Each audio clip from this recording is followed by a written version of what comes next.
Bonjour à tous, comment garder et conserver vos herbes fraîches plus longtemps? Profitez-en pour les conserver au frais ou tout simplement les faire sécher. Avant de commencer, surtout n'oubliez pas de bien rincer et faire sécher toutes vos herbes. Je commence par couper et ciseler la ciboulette. À l'aide d'un couteau, je viens la ciseler très finement. Je viens ensuite la déposer dans des sacs hermétiques à congélation. Là, j'ai choisi des petits sacs avec fermeture à glissière pour plus de facilité. Et avant de le refermer, je vais enlever le maximum d'air. Il n'y a plus qu'à les mettre au congélateur pour une période que vous souhaitez. Là, je vais garder quand même un petit bouquet que je dispose sur du papier absorbant. Il n'est plus qu'à le mettre au frais et le conserver au moins pour une période de 10 jours.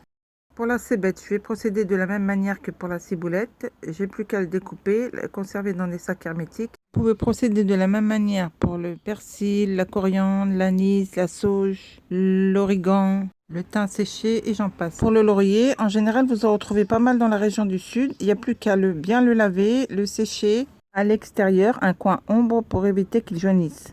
Il n'y a plus qu'à les ranger dans des boîtes hermétiques ou dans des sachets de conservation.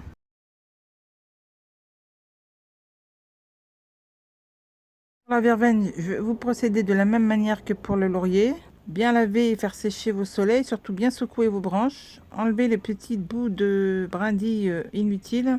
Et je n'ai plus qu'à les accrocher et les disposer côté sud. Après quelques jours, mes feuilles ont bien séché. Je n'ai plus qu'à les disposer dans des boîtes en plastique, hermétiques ou même dans des sachets de conservation. Si vous avez une préférence pour le tilleul, la tisane ou la menthe, procédez de la même manière. Le basilic, là je vais vous démontrer comment sécher du basilic. Comment le conserver frais. Récupérez tout simplement quelques feuilles de basilic. Les feuilles de basilic sont très difficiles à sécher à l'air libre. Elles noircissent ou jaunissent très facilement. Le plus simple, c'est de les faire sécher. Je les dispose sur un plateau allant au four.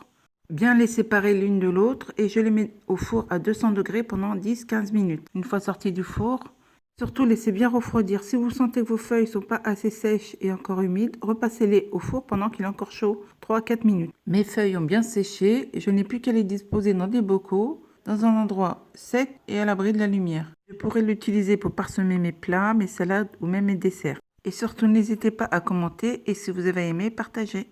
Pour le basilic frais, vous verrez, c'est très simple. Il suffit de mettre quelques feuilles de basilic au fond d'un blender. La quantité, c'est suivant votre choix. Moi, j'ai dû mettre à peu près 80 g de feuilles de basilic pour 6 à 7 cuillères à soupe d'huile d'olive. Je rajoute une demi-cuillère à café de gros sel, une cuillère à soupe de vinaigre de cidre et 2 cuillères à soupe d'eau. Une fois que j'ai bien mixé le tout, je n'ai plus qu'à mettre ça dans un petit bocal à conserver au frais pour une période de 7 à 10 jours. Vous trouverez le détail et la description en bas de cette vidéo. Et voilà, je pourrais tout simplement le rajouter dans une vinaigrette sur mes pizzas, pâtes ou plats en sauce. Voilà mes amis, essayez et testez. N'oubliez pas de cliquer sur la petite cloche de notification pour ne rien rater. Et moi je vous dis à très bientôt.